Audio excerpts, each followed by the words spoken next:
ಜಿಲ್ಲೆಯ ಪೊಲೀಸ್ ಅಧೀಕ್ಷಕರ ಆದೇಶದ ಮೇರೆಗೆ ರಾಜ್ಯ ಸರ್ಕಾರ ಜಾರಿಗೆ ತಂದಿರುವ ರೌಡಿ ಸ್ಕ್ವಾಡ್ ಅಭಿಯಾನದ ಅಂಗವಾಗಿ ಬೈಲಹೊಂಗಲ ಪೊಲೀಸರು ಬುಧವಾರ ಮುಂಜಾನೆಯೇ ವಿಶೇಷ ಕಾರ್ಯಾಚರಣೆ ನಡೆಸಿ ನಗರದ ವಿವಿಧ ಪ್ರದೇಶಗಳಲ್ಲಿ ವಾಸಿಸುತ್ತಿರುವ ರೌಡಿ ಶೀಟರ್ಗಳ ಮನೆಗಳ ಮೇಲೆ ದಿಢೀರ್ ದಾಳಿ ನಡೆಸಿದರು. ನಗರದಲ್ಲಿ ಕಾನೂನು ಮತ್ತು ಸುವ್ಯವಸ್ಥೆಯನ್ನು ಮತ್ತಷ್ಟು ಬಲಪಡಿಸುವುದು ಹಾಗೂ ಅಪರಾಧ ಚಟುವಟಿಕೆಗಳಿಗೆ ಕಡಿವಾಣ ಹಾಕುವ ಉದ್ದೇಶದಿಂದ ಈ ಕಾರ್ಯಾಚರಣೆ ಕೈಗೊಳ್ಳಲಾಯಿತು.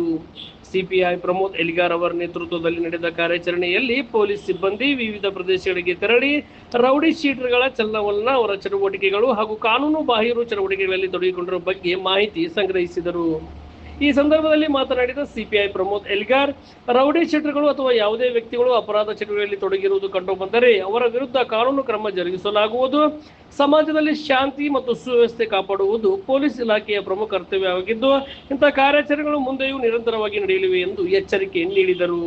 ಕಾರ್ಯಾಚರಣೆಯಲ್ಲಿ ಪ್ರೊಬೇಷನರಿ ಪಿಎಸ್ಐಗಳಾದ ಶಿವಾನಂದ್ ಬಾವಿಕಟ್ಟಿ, ಬಸವರಾಜ್ ಜಾಲಾಪುರ್ ಹಾಗೂ ಸಿಬ್ಬಂದಿಗಳಾದ ಸೈಯದ್ ಅರವಳ್ಳಿ, ಪ್ರಕಾಶ್ ಚನ್ನಪ್ಪನವರ್, ಚೇತನ್ ಬುದ್ನಿ, ಮಲ್ಲಪ್ಪ ಗಿಡಿಗರಿ ಮತ್ತು ಕಸ್ತೂರಿ ಮಠಪತಿ ಇದ್ದರು.